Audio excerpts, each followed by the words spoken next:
வணக்கம். டாக்டர் திருப்புகழ் ராமு. யார் பேய்? பேய் என்பதை பற்றி பல்வேறு ஆராய்ச்சிகள் நடைபெற்றாலும் கூட தனிப்பாடல் திரட்டிலே அறிஞர் ஒருவர் சொல்கிறார், தன்னை புகழ்வானும் சாட்சி சொல்லி நிற்பானும் பொன்னை மிக தேடி புதைப்பானும் ஒன்னலர்தம் நன் பேச்சு கேட்பானும் நாணமில்லாதானும் பெண் பேச்சு கேட்பானும் பேய் என்கிறார்.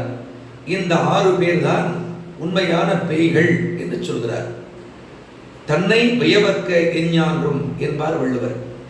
ஒரு மனிதன் பெருக்கத்து வேண்டும் பணிதல், சிறிய சுருக்கத்து வேண்டும் விரிவு என்று வள்ளுவன் சொல்கிறார்.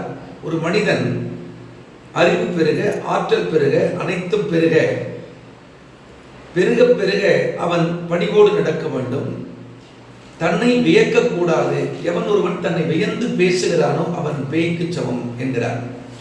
அதை போஸ்புல்லஸ் என்று ஆங்கிலத்தில் சொல்வார்கள். தன்னை வியக்கக்கூடாது, சாட்சி சொல்லி நிற்கக்கூடாது. பொய் சாட்சி சொல்லி நிற்பவன் பேய். 3வது சொல்கிறார், பொன்னை மிக தேடி புதைப்பானும். இப்பொழுது தற்காலத்திலே ஏன் தங்கத்தின் விலை உயர்ந்தது? அனைவரும் தங்கத்தை சேமிக்கிறார்கள், வாங்கி அதை ஒரு இடத்திலே பதுக்கி வைக்கிறார்கள். அப்படி பதுக்கி வைப்பவன் பேய் என்று அன்றே அவர்கள் சொல்லியிருக்கிறார்கள்.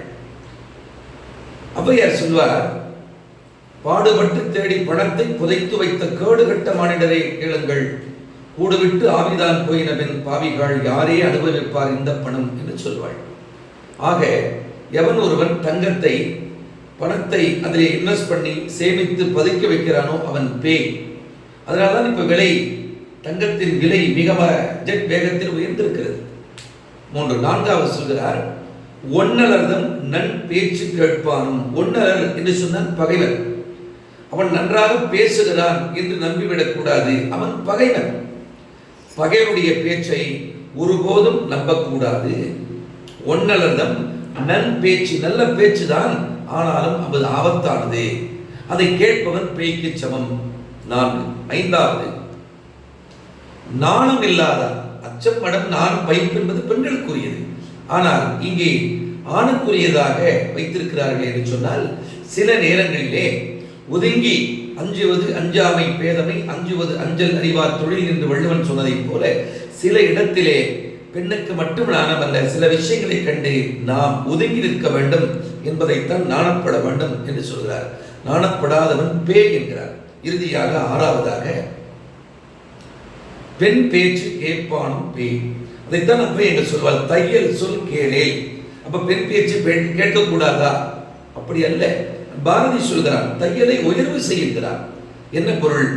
பெண்களிடம் கேட்க வேண்டிய பேச்சை கேட்க வேண்டும், எல்லாவற்றையும் பெண் பேச்சை பேசுகின்ற பேச்சை கேட்கக்கூடாது என்ற செய்தியை பதிவு செய்கிறார். அப்படி கேட்டால் அவன் பேய்க்கு சமம் என்று அறிஞர் பதிவு செய்கிறார்.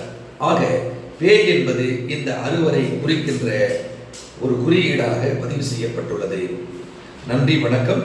அனைவரும் டாக்டர் திருப்புகழ் ராமு என்ற யூடியூப் சேனலை அனைவரும் சப்ஸ்கிரைப் செய்யவும். தொடர்ந்து இது போன்ற அரிய பெரிய இலக்கிய செய்திகளை, ஆன்மீக செய்திகளை, அறிவியல் செய்திகளை உங்களுக்கு அன்றாடம் வழங்குவேன்.